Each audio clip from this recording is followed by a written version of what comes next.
All right, welcome back, ladies and gentlemen. From Haryana, let's take you right to the top of the country. Jammu and Kashmir, exciting elections there.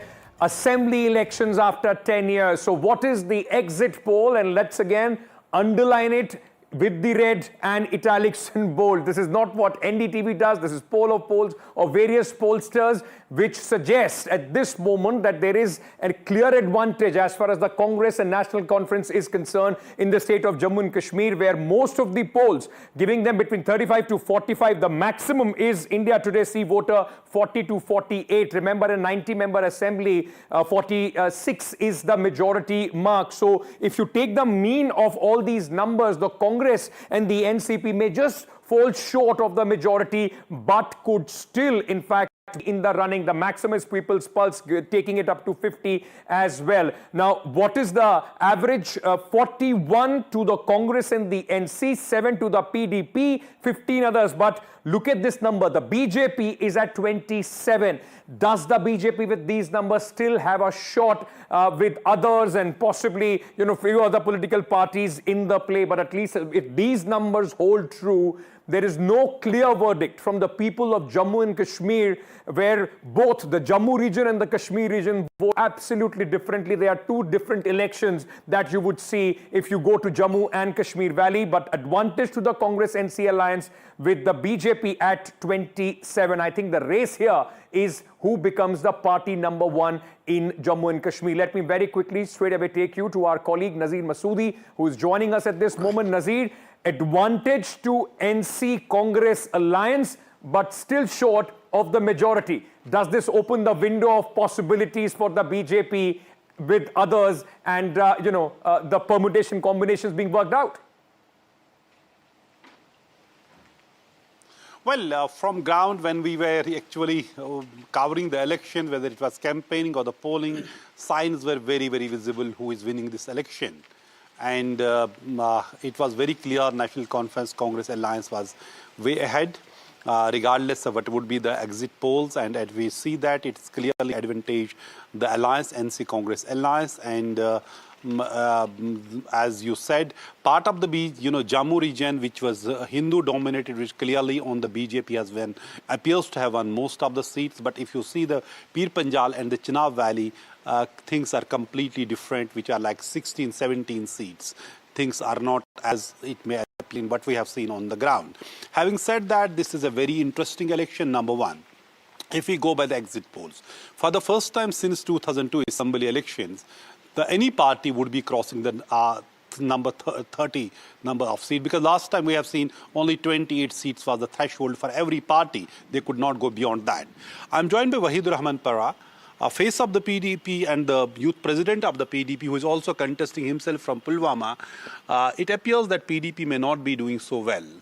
So from 28 seats in 2014 and now, most of the exit polls show it may not touch even the double figure. No, I think we're very optimistic with the way elections were conducted and the way people were participating in our rallies. So we are optimistic still, and I think we'll have to see the weakness and the challenges that PDP is facing currently. Okay. It's not because just we are facing a tough opponent on ground National Conference, but it's also the government crackdown that we have faced. Okay. 40 people from PDP were removed, ministers, MLAs, MPs, and there was a huge crackdown in last 5 years against People's Democratic Party and its leadership. Okay. So I think because of those challenges, and 3 parties were created out of the corpus of PDP. Okay. And now I think people in Kashmir are today voting.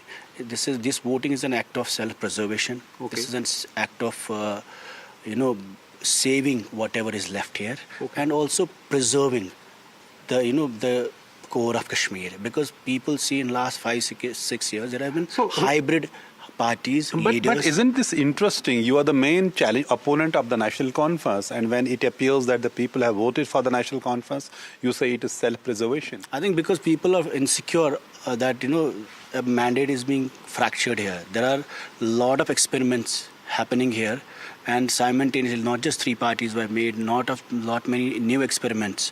You see dozens of candidates fielded in every constituency. So there was a lot of engineering in every constituency happening here. So people are vulnerable in these times because of whatever has happened on the 5th August 2019, and people want to send a message.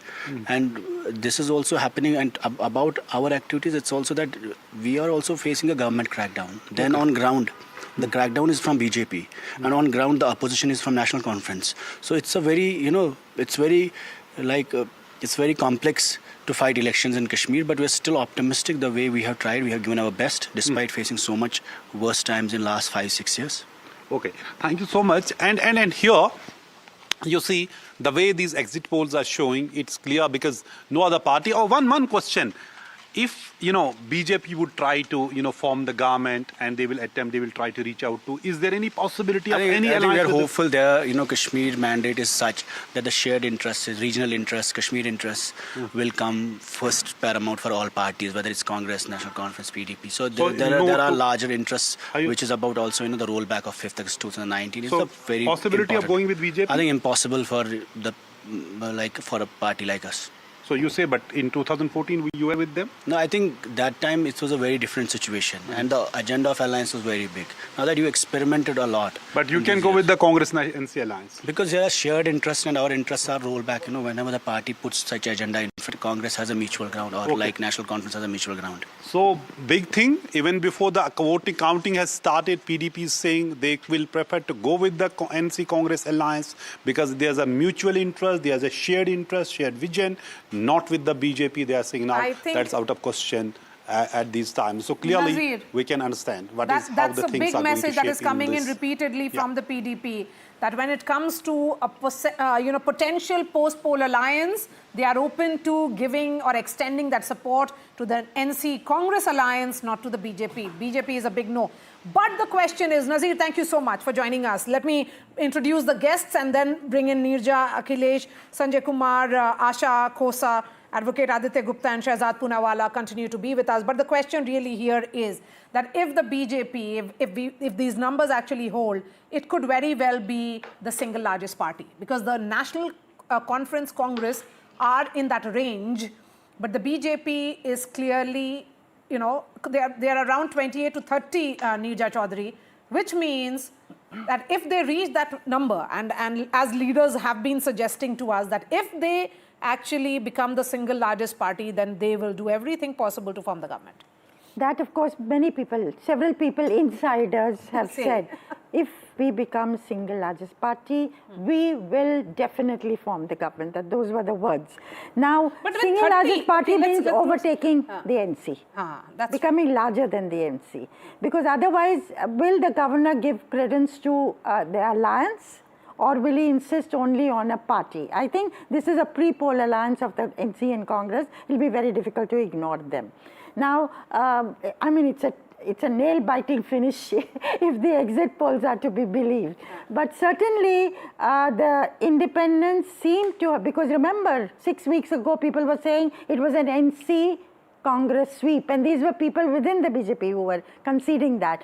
Then the independents came in large number, 365 independents in the fray in Jammu and Kashmir. 45% of the contestants are either independents or these smaller parties like Engineer Rashid or Sajad Lone or Altaf Bukhari. So how many are they being given? We don't know. It's an interesting thing. And if the BJP is the single largest party, who will actually join hands with the BJP? They may want these parties to cut into the NC vote, but So will they who will shake join hands? hands with the BJP? Well, the BJP has already opened channel of communications. We know that Ram Madhav was appointed specifically for this purpose, and that's why the reason the BJP did not field so many candidates in the valley. Because the BJP did not field so many candidates, so the getting majority on its own was out of question anyway. And the same applies to National Conference also. But National Conference Congress alliance coming to power depends on the performance of the Congress party.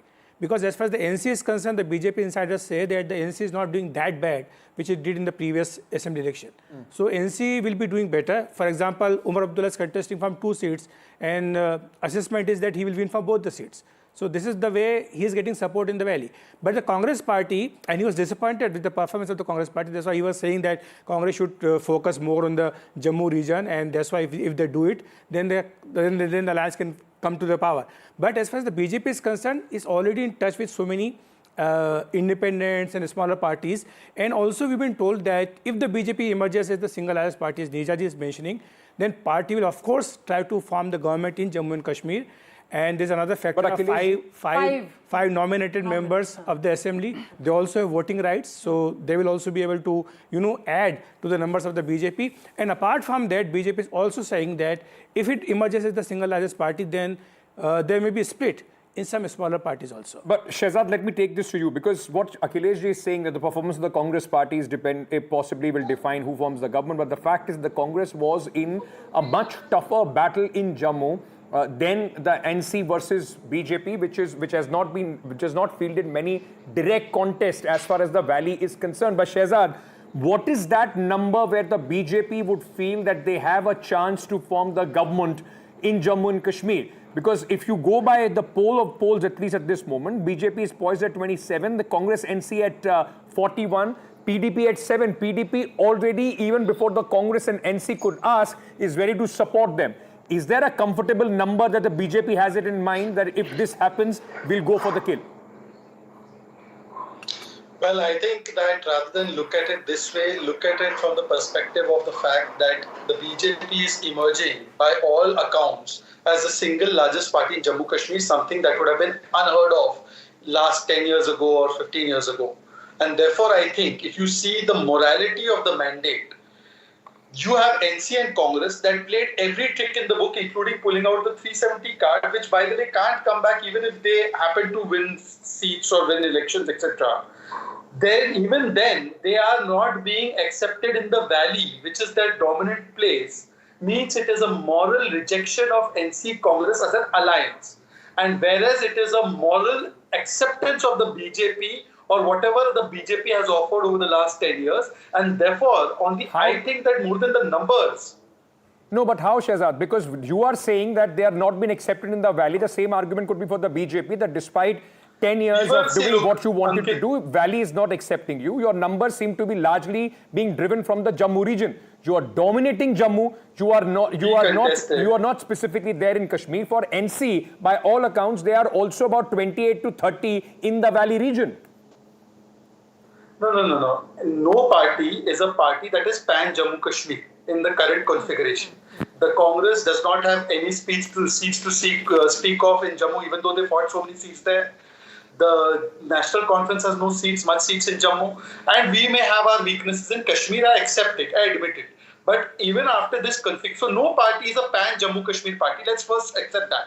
Even Omar Abdullah contested his both seats, not from one from Jammu, one from Kashmir. Both from Kashmir he's contesting, 2 seats. So having said that, the moral mandate seems to be out of these 3 or 4 polls that you're showing, that in this scenario, the BJP is a #1 party that is emerging there, and therefore it will be a BJP-led government, a BJP-led chief minister that will be forming the government in Jammu Kashmir as of now. Okay. Sanjay Kumar, of course the numbers we'll have to wait till 8th, but if you look at the exit polls, and we have also done the poll of poll, it's indicating that it could very well be a hung house in Jammu and Kashmir. Even when the numbers were not out from based on the exit poll, I think there was a lot of discussion, and I used to think that maybe Jammu and Kashmir is heading for a hung assembly. The reason was very simple. If you look at the Jammu and Kashmir, there are 2 different elections taking place. In Jammu region, the contest is largely between the BJP and the Congress, BJP being very, very strong. But if you look at the valley, BJP is nowhere present. And it is largely a contest between various regional parties, mainly between NC Congress Alliance on one hand and PDP on the other hand. But there are other regional parties as well. So rightly said that it would be very difficult to think that there is one party in Jammu and Kashmir which is a pan-state party. Sectional support base, BJP is strong in the Jammu but not present in Valley. And I think that is what is resulting into the estimates which are coming from the exit poll, that it is likely to be hung assembly in Jammu and Kashmir. But there is that Gulistan survey also, and I'll ask the producer to put that out because it's rather interesting, Sanjay Kumar, very different from what the pollsters are suggesting. Why do you think Gulistan News is actually suggesting that BJP could very well be the single largest party?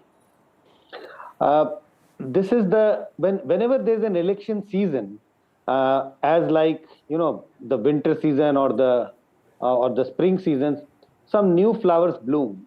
And I think in this election also, in this poll also, I have come across 2 or 3, 4 such polls, such agencies we have never heard of. Who are these people? What is the vote share estimate?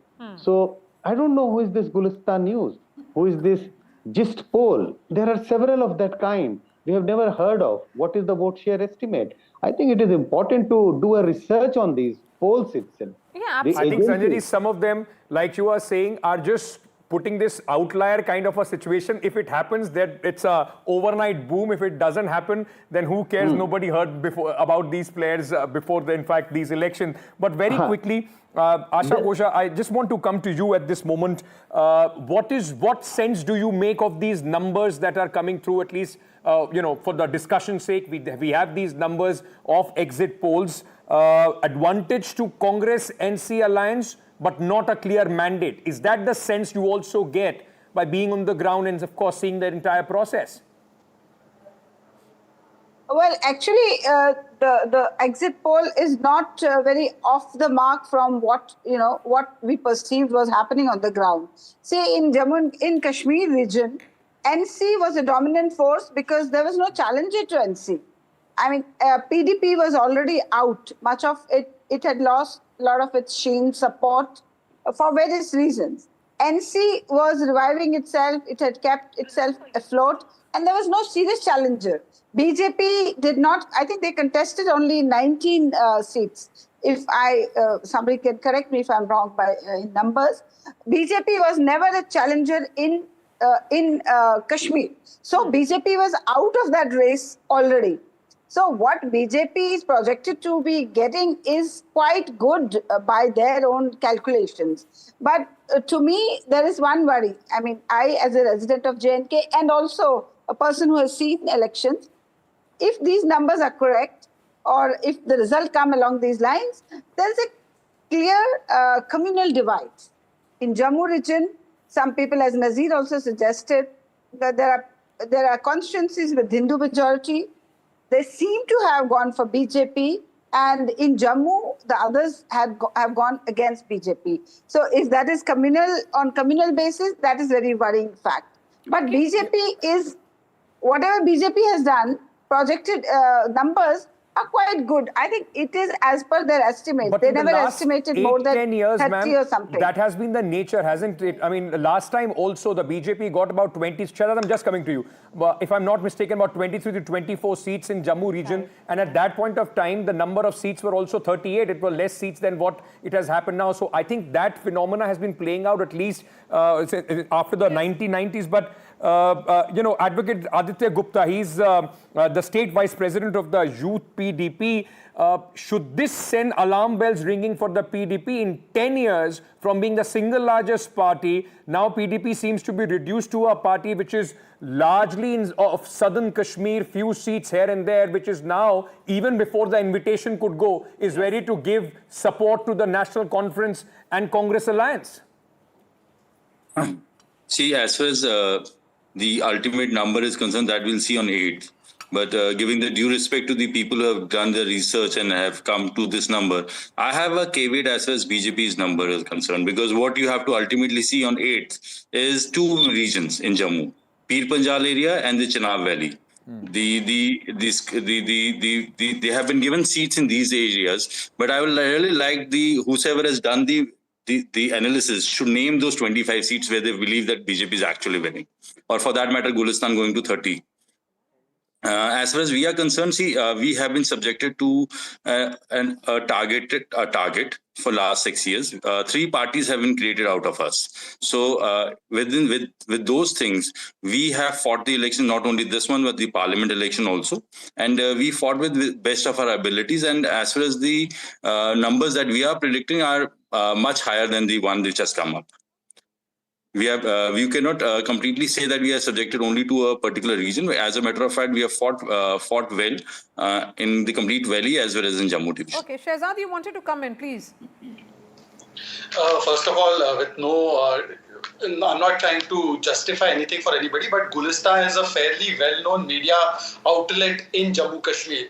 So, I mean, perhaps Sanjay ji would want to revisit that. They are quite famous and popular there, whatever numbers they give. Secondly, look, I would just differ from the speaker that spoke before, the PDP spokesperson.